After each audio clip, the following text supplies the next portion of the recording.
satu sisi yang perlu digarisbawahi adalah menempatkan keadilan sosial masyarakat ya di atas peraturan perundang-undangan. Ya, jadi keadilan itu menjadi tolak ukur bagaimana ketercapaiannya peraturan perundang-undangan itu.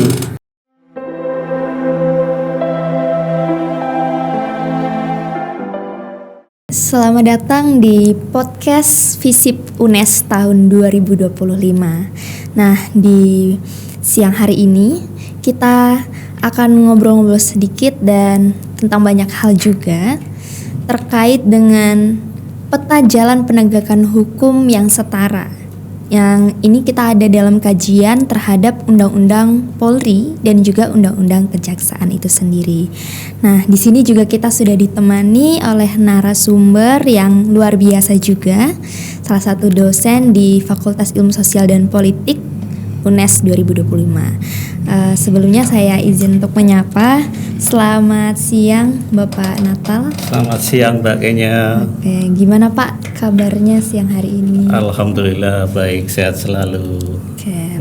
Mbak Kenya sendiri gimana kabarnya? Ya puji Tuhan Pak, saya sehat juga.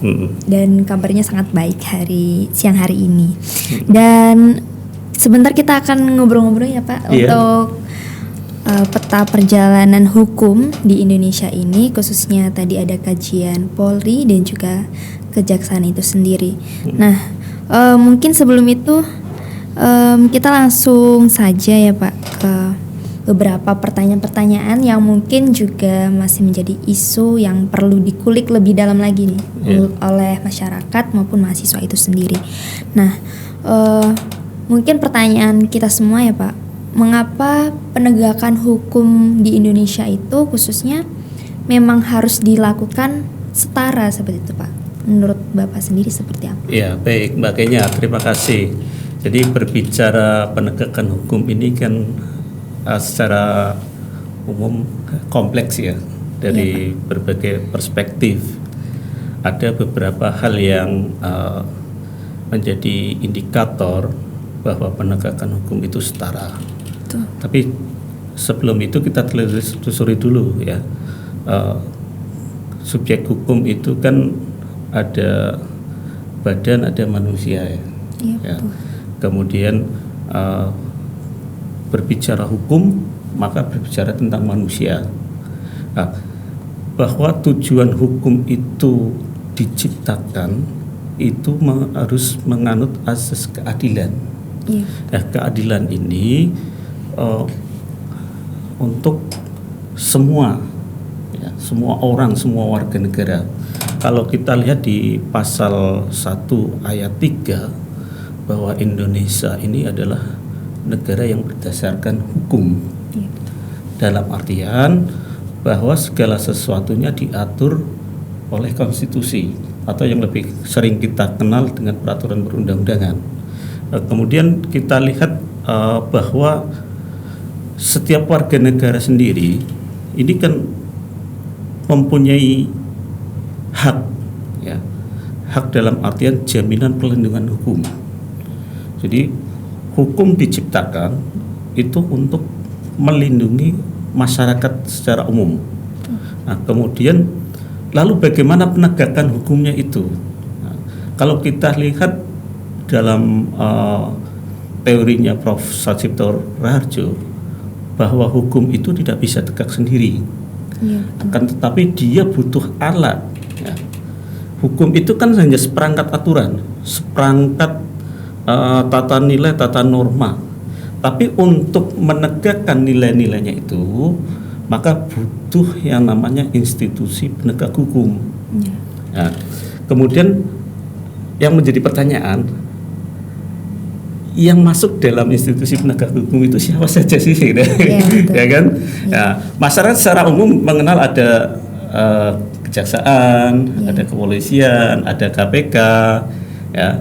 Kemudian kalau dari segi kelembagaan yang lain yang baru adalah Komisi Yudisial, ya, ada kita lihat juga masih banyak. Nah, kemudian kita perhatikan nih di pasal 27 ayat 1 Undang-Undang Dasar Negara Republik Indonesia tahun 1945 ini bahwa setiap warga negara itu sama kedudukannya, baik dalam hukum maupun dalam pemerintahan.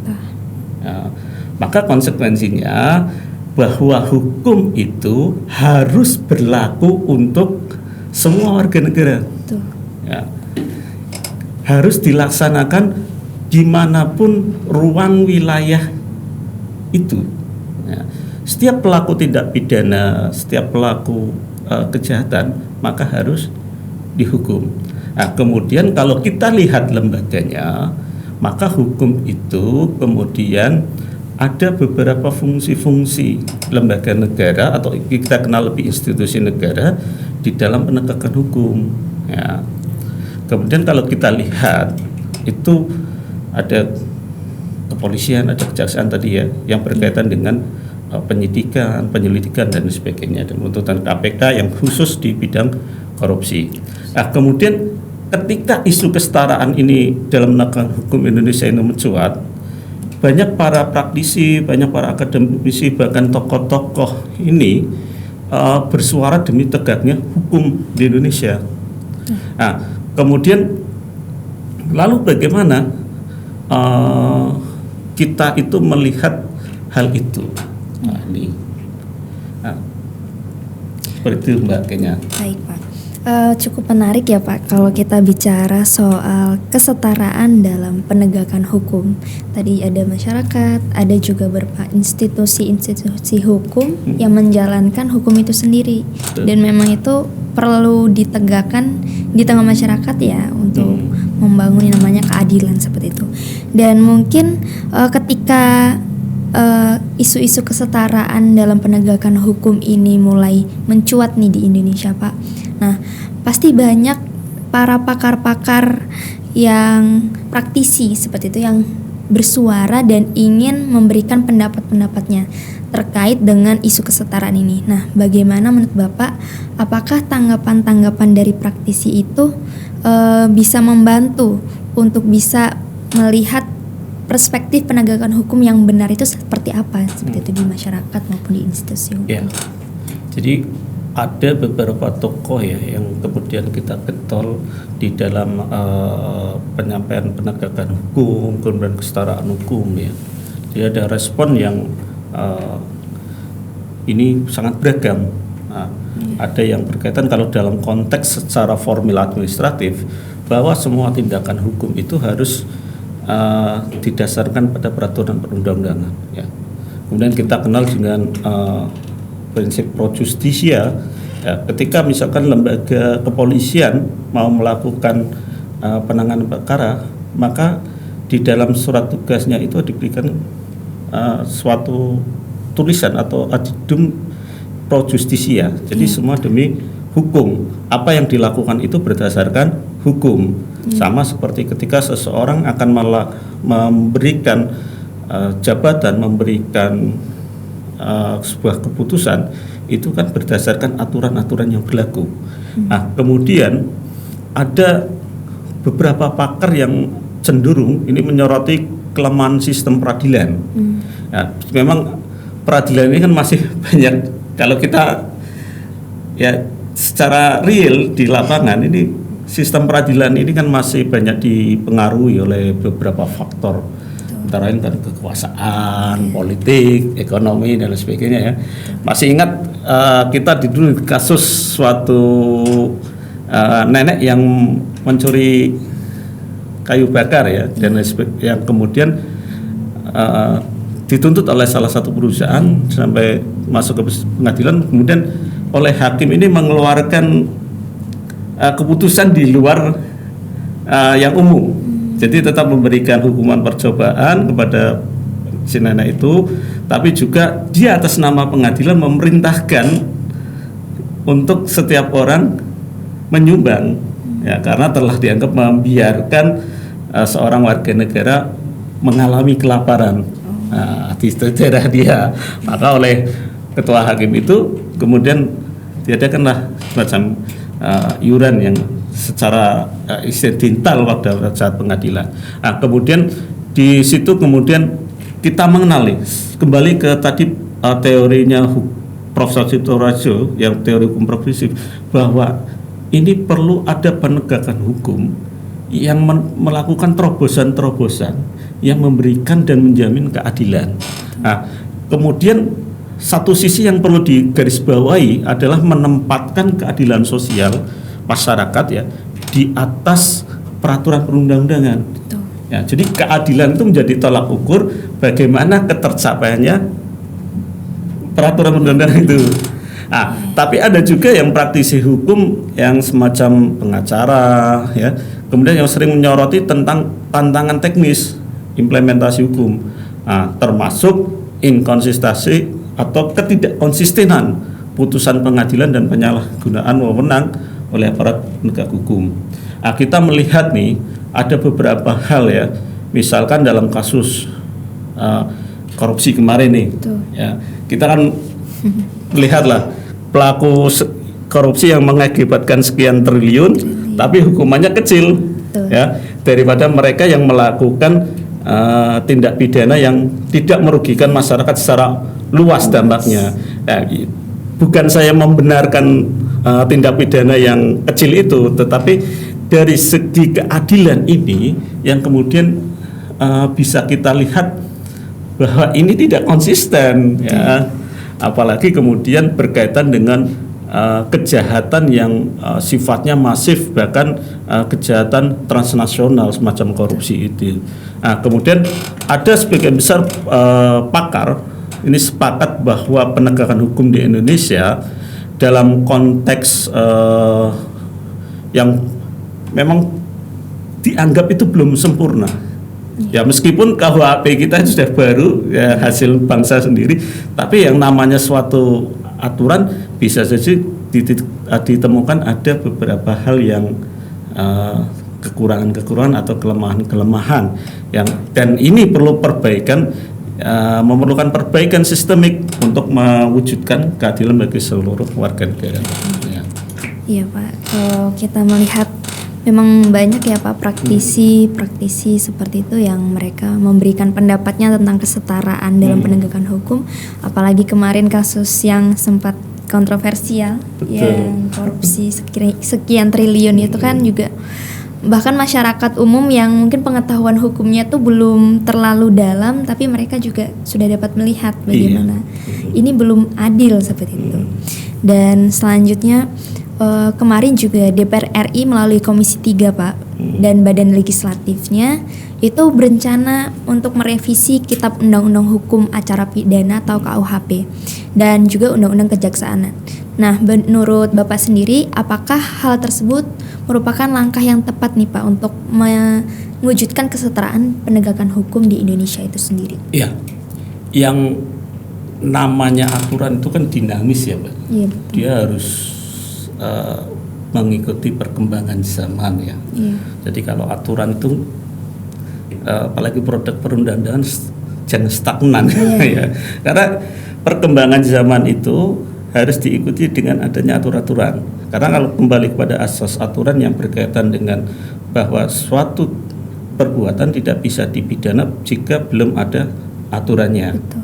Nah, maka perbaikan atau perubahan peraturan perundang-undangan ini sangat perlu diperlukan ya. Bahkan proses yang ada di DPR terkait dengan revisi KUH pidana, Kitab Undang-Undang Hukum Acara Pidana dan Undang-Undang Kejaksaan oleh DPR RI ini kemudian kita lihat di Komisi 3 ya, dan Badan Legislasi ini saya anggap sebagai langkah ya dalam upaya untuk meningkatkan kesetaraan penegakan hukum tadi.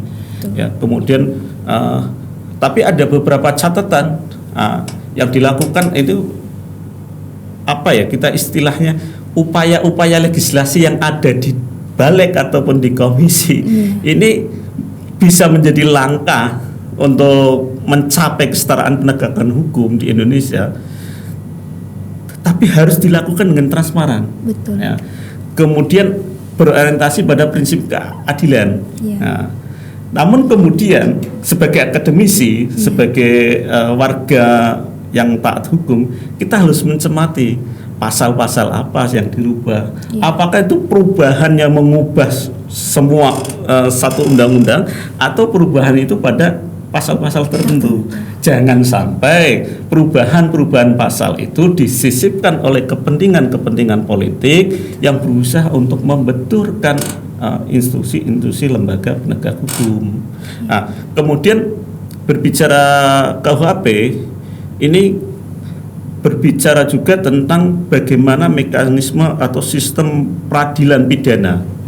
Nah, kemudian ada beberapa konsep diferensiasi fungsional yang dirancang untuk mempertegas independen kelembagaan dan menyelesaikan tumbang tindih kewenangan penanganan perkara. Nah, penanganan perkara kan dimulai dari ada penyelidikan, penyidikan ya, kemudian sampai BAP dan sampai kemudian sampai pada proses persidangan itu sendiri ya. Nah, nih. Kemudian yang berikutnya bahwa revisi ini berpotensi memperbaiki kelemahan dalam sistem peradilan kita ya. Kemudian dari proses-proses yang kita temukan mulai dari pendaftaran persidangan ya, atau mungkin jauh sebelumnya dari proses tadi penyelidikan dan penyidikan. Ini perlu seringkali kita tidak bisa memungkiri ini ya. Ada menguntungkan pihak-pihak tertentu ya. Betul. Bahkan kalau kita lihat sendiri ya, ada beberapa kasus yang sering terjadi salah tangkap, ada yang kemudian ketika di penjara orangnya tidak di dalam sel ya, seperti yang kasus pelaku korupsi di Semarang kemarin yang ditemukan masih berpelesiran atau wisata itu. Ya, ini maka partisipasi publik, kemudian akademisi dan praktisi hukum dalam proses revisi ini sangat dibutuhkan dan kita harus kawal supaya peraturan perundang-undangan yang direvisi ini akan menjadi lebih sempurna daripada sebelumnya. Demikian Mbak. Ya, sangat menarik sekali ya Pak. Ternyata memang fungsi pengawasan itu sendiri juga dari masyarakat perlu kita kuatkan seperti itu. Untuk selanjutnya kita juga melihat nih Pak, dalam potret penegakan hukum di Indonesia itu kadang penegakan hukum ini adalah tajam ke bawah istilahnya seperti itu dan tumpul ke atas. Nah, contohnya mungkin juga banyak aparat penegak hukum yang terjerat kasus-kasus hukum dan dituntut tidak sesuai dengan perbuatannya, seperti yang tadi mungkin Bapak sudah bicara menjelaskan seperti itu, yang korupsi sekian triliun hanya dihukum beberapa tahun atau sudah di dalam penjara tapi ternyata masih bisa bebas juga seperti itu. Nah, pada potret ini apakah ini bisa disebut sebagai suatu kesetaraan Pak dalam penegakan hukum sendiri? Kalau saya lihat kasus-kasus yang terjadi ini tidak bisa dianggap sebagai suatu kesetaraan ya. Karena kita lihat banyak kejadian-kejadian yang semacam itu, sehingga kalau dalam konteks equality before the law ya, atau kemudian kasus-kasus itu kemudian sudah vonis kemudian penerapannya tidak maksimal, ini kan dianggap sebagai ketimpangan dalam hukum. Ya, apa yang harus dijadikan kesetaraan tapi malah berbuah menjadi ketimpangan. Nah, maka ketika hukum itu tajam ke bawah dan tumpul ke atas, ini sebagai suatu simbol terjadinya ketimpangan atau ketidaksetaraan dalam hukum. Nah, maka aparat hukum atau pihak yang berwenang ini harus menerapkan keadilan. Ya. Jangan sampai ketika aparat penegak hukum atau pihak yang berkuasa ini mendapatkan perlakuan yang istimewa atau perlakuan khusus yang berbeda dengan masyarakat biasa. Ya. Nah, misalkan ada oknum pejabat yang menjadi tersangka kasus korupsi, tetapi kemudian selnya mewah-mewahan, ada AC, ada ini dan lain sebagainya. Nah, maka hukum harusnya berlaku sama bagi semua orang tanpa pandang bulu, ya. Termasuk tadi di dalamnya aparatur negara, ya, kemudian pejabat negara ataupun masyarakat sipil biasa yang melakukan tindak pidana, maka harus diberikan sanksi yang setimpal. Nah, supaya apa? Harus ada keteladanan. Betul. Nah, kita kan saat ini krisis keteladanan ya. Nah, keteladanan yang perlu dibutuhkan. Nah, maka kalau kita lihat reformasi hukum ini masih diperlukan, Mbak, sebenarnya untuk menuju kesetaraan ini ya, agar tidak ada celah yang memungkinkan aparat penegak hukum ini kebal terhadap konsekuensinya. Ya, meskipun ada semacam adigum ya, bahwa suatu tindakan yang dilakukan karena tugas itu tidak bisa diberikan sanksi. Tetapi di setiap lembaga penegak hukum itu kan ada semacam pengawasan. Ya, aja kalau di sipil kan ada inspektorat ya. Kemudian kalau di lembaga-lembaga kayak di militer itu ada polisi militer, di kepolisian ada provos ya, atau propam. Nah, itu yang berfungsi untuk menegakkan keadilan jika bila mana para aparatur penegak hukum di masing-masing lembaga itu melakukan tindak pidana. Nah, ini kemudian kita kalau melihat di Undang-Undang Nomor 2 ya tahun 2002 tentang kepolisian, itu kan juga memberikan ruang lingkup yang sangat kompleks bagi institusi kepolisian. Termasuk tadi ada di kejaksaan juga sangat kompleks juga di dalam tadi perwujudannya ya. Baik, iya Pak. Memang masih membutuhkan satu reformasi kembali ya Pak untuk hukum itu di Indonesia ini.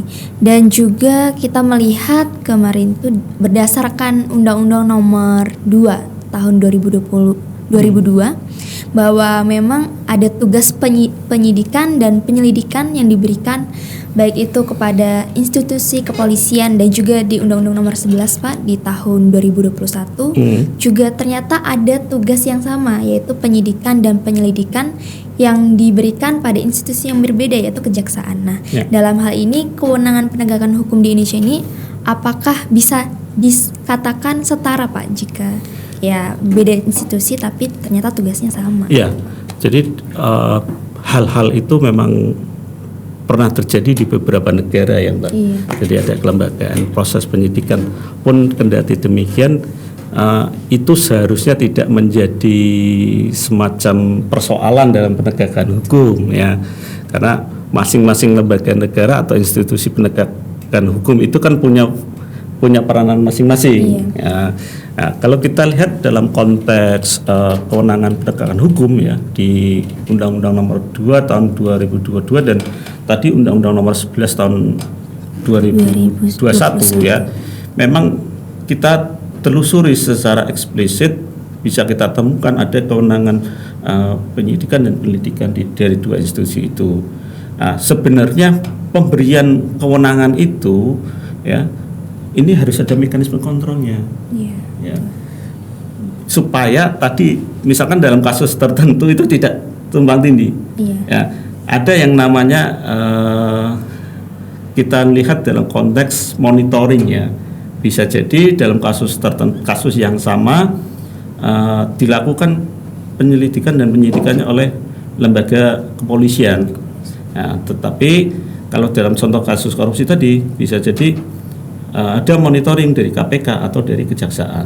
Pun demikian ketika suatu kasus ya yang berkaitan dengan beberapa persoalan-persoalan tertentu yang memang harus ada kewenangan lembaga-lembaga yang terkait. Nah, sehingga apa yang benar-benar mencerminkan kesetaraan ini masih tergantung nih pada implementasi di lapangan. Ya, nah, produk hukum sudah ada, tetapi implementasi di lapangannya bagaimana? Ya, ini kembali kepada masing-masing dari aparat penegak hukum ya. Tapi satu hal yang perlu digarisbawahi, perlu ada transparansi. Ya, makanya kayak di Polri itu ada gelar perkara. Ya, kemudian sampai dengan sebelum naik ke persidangan itu kan berkas perkaranya harus P21 dulu oleh Kejaksaan Agung atau Kejaksaan ya. Kalau belum P21 belum dinyatakan belum kembali lagi ke Mabes ke Polri, kepolisian untuk dilengkapi sesuai catatan dari Kejaksaan Agung. Nah, kemudian setelah lengkap baru diajukan ke persidangan. Nah, ini sehingga saya rasa itu juga masuk dalam kategori kesetaraan hukum daripada dari unsur kewenangannya. Iya, iya Pak.